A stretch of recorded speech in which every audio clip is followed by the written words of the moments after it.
오늘 우리가 함께 묵상할 말씀은 마가복음 12장 35절에서 44절까지의 말씀입니다. 제가 읽도록 하겠습니다. 이것은 하나님의 말씀입니다.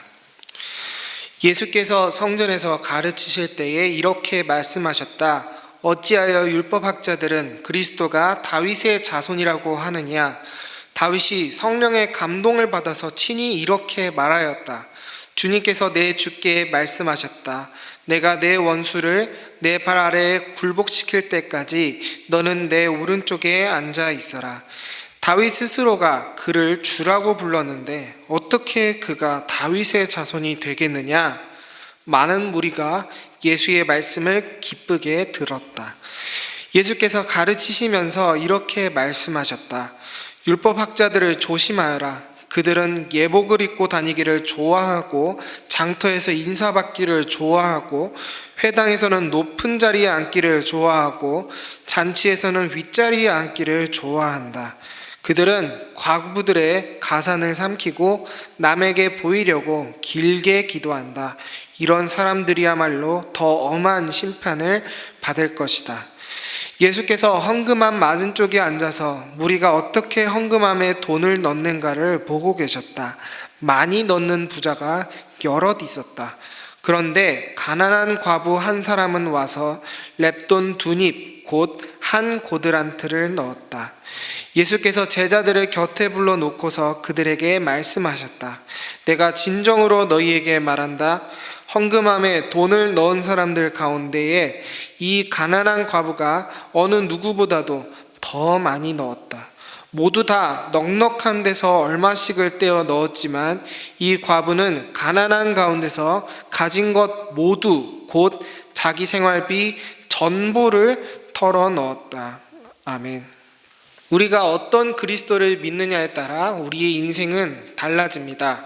오늘 말씀에서 율법학자들은 그리스도가 다윗의 자손이어야 한다라고 하는데, 이것은 그들이 생각하는 그리스도는 옛 다윗 왕같이 정치적이고 군사적이고 물질적인 영광을 가진 자여야 한다라는 것을 뜻합니다.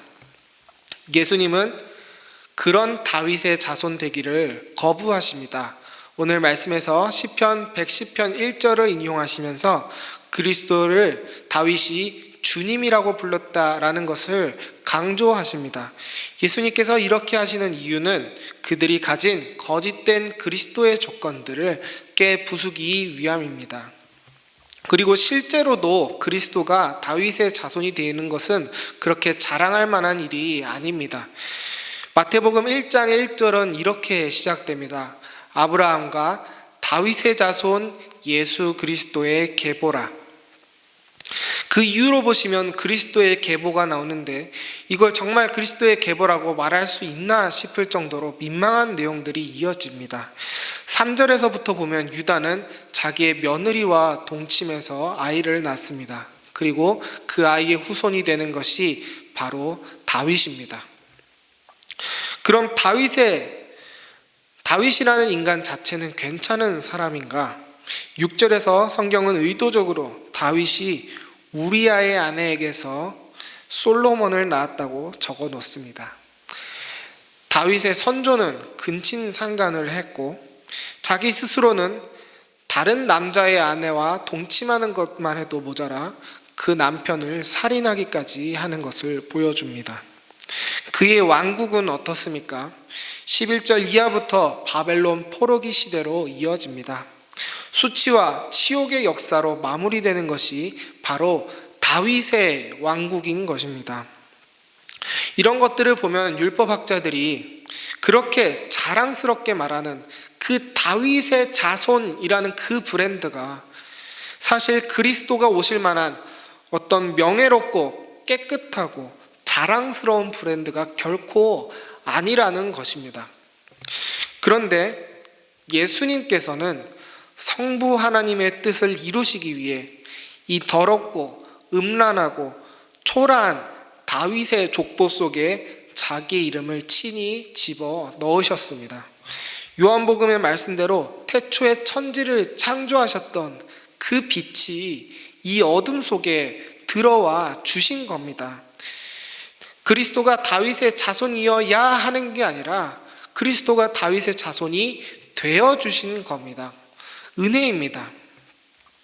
너무 놀랍고 어이가 없을 정도로 감사해서 그저 말문이 막히는 그런 황송함이 이 은혜를 아는 사람의 마땅한 반응이겠지요. 그런데 율법학자들은 그런 은혜의식 없이 그리스도를 평가하는 데만 급급합니다. 죄인을 구원하시기 위해 고난받으시는 그리스도에게는 관심이 없고 자기의 욕심을 충족시켜주는 거짓된 그리스도만 꿈꾸고 있는 것입니다. 이런 거짓된 그리스도를 믿는 사람들의 삶은 어떻습니까? 오늘 본문 38절에서 40절을 보면 그들이 정치적이고 부유한 그리스도를 믿고 소망하니 그들의 삶 또한 역시 온통 정치적이고 물질적인 것밖에 없습니다. 그러니 삶의 모든 것이 위선으로 가득했습니다. 반면에 그리스도께 칭찬받는 가난한 과부의 삶은 어떻습니까? 그가 그리스도처럼 돈에 목매지 않습니다. 그리고 마치 그리스도가 십자가 위에서 하나님 앞에 자기의 모든 것을 내어놓았던 것처럼 그 자신도 하나님 앞에 자기가 가진 모든 것을 내려놓습니다. 여러분, 우리가 어떤 그리스도를 믿느냐에 따라 우리의 말과 행동은 달라지게 되어 있습니다. 그러면 여러분은 어떤 그리스도를 믿고 계십니까? 히틀러는 한 나치당 연설에서 자기는 전능하신 하나님을 믿는다라고 했다고 합니다. 하나님을 전능함으로만 인식했던 그의 삶은 무엇을 추구했고 어떤 결말을 맺었는지 우리는 역사를 통해 잘 알고 있습니다.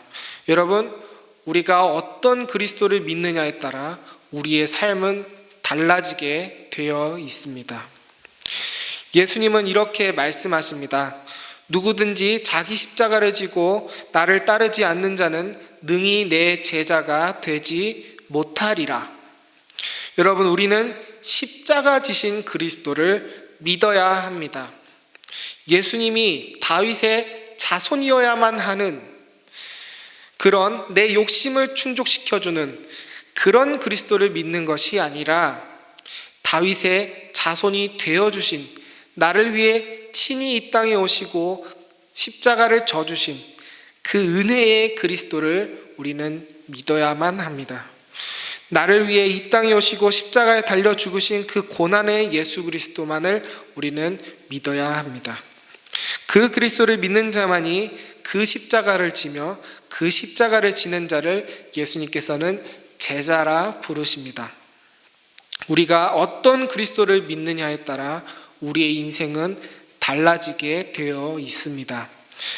오늘날 우리에게 주어지는 우리의 십자가는 무엇인지 고민해보고 그 십자가를 담대하게 지는 우리가 되기를 소망합니다. 오늘 말씀을 생각하며 기도할 때에는 하나님께 무엇을 구하기보단 내 마음이 어떤지 하나님께 질문하며 자신을 돌아보는 기도를 올려드렸으면 좋겠습니다. 하나님, 나는 어떤 그리스도를 믿으며 소망하고 있습니까? 나의 행동과 말 속에 혹시 거짓된 그리스도가 나오진 않았습니까? 있다면 용서하시고 돌이키게 하여 주시옵소서.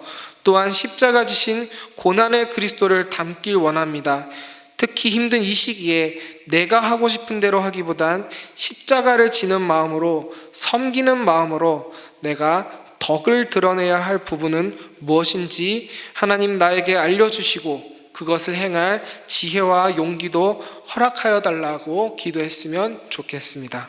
그러면 이제 제가 기도하겠습니다. 하나님 아버지, 보배로우신 예수 그리스도를 나라는 보잘것없는 이 질그릇에 담아주신 주님의 은혜를 찬양합니다.